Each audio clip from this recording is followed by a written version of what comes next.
Représentant spécial du président de la CEDEAO, de la commission de la CEDEAO, l'honorable Aliou Diallo, ancien président de l'Assemblée nationale du Mali, mesdames et messieurs les représentants des départements ministériels, mesdames et messieurs les responsables des différents organes de presse, mesdames et messieurs les journalistes, correspondants et reporters, distingués invités, mesdames et messieurs.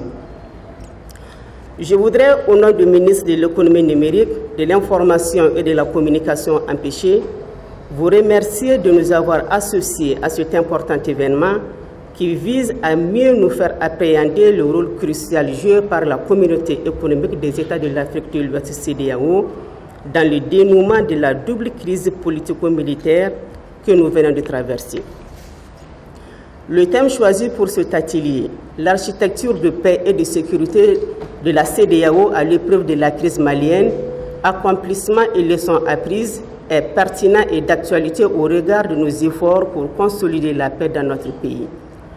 Le ministre de l'économie numérique, de l'information et de la communication, qui aurait souhaité honorer personnellement de sa présence cette cérémonie d'ouverture, vous félicite pour l'organisation de cet atelier et m'a chargé de vous délivrer le message suivant. Mesdames et messieurs les hommes des médias, le 3 mai 2014, nous avons commémoré ensemble la Journée internationale de la liberté de la presse.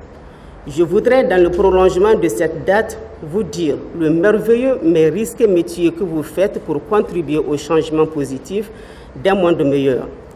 Ici au Mali, le gouvernement a créé les conditions propices pour votre épanouissement et vous encourage à faire librement votre métier selon les règles déontologiques y afférentes.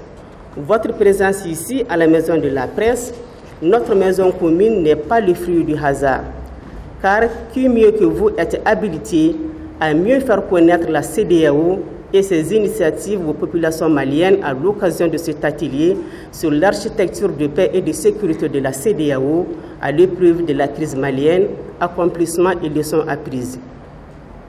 Au moment où tous les Maliens sont résolument engagés à tourner cette douloureuse page de notre histoire, il vous appartient de rétablir chaque acteur dans son droit et selon ses réalisations pour l'avènement de la paix et de la démocratie. Dans ce domaine et en ce qui concerne la CEDEAO, vous conviendrez tous avec moi que sans l'audace et la détermination de la CEDEAO, nous ne serons peut-être pas là aujourd'hui.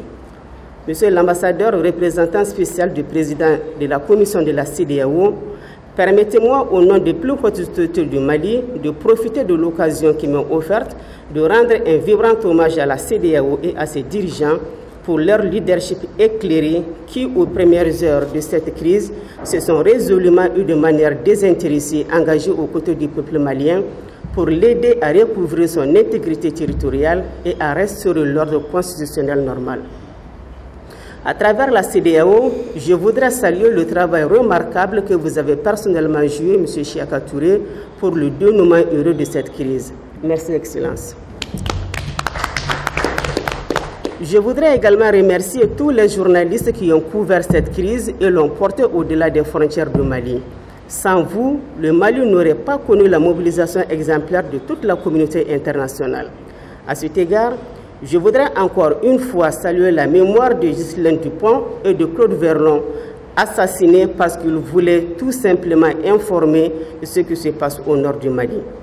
C'est mon souhait que des délibérations de cet atelier bénéficieront d'une large diffusion et la CEDEAO sera mieux connue par les populations maliennes.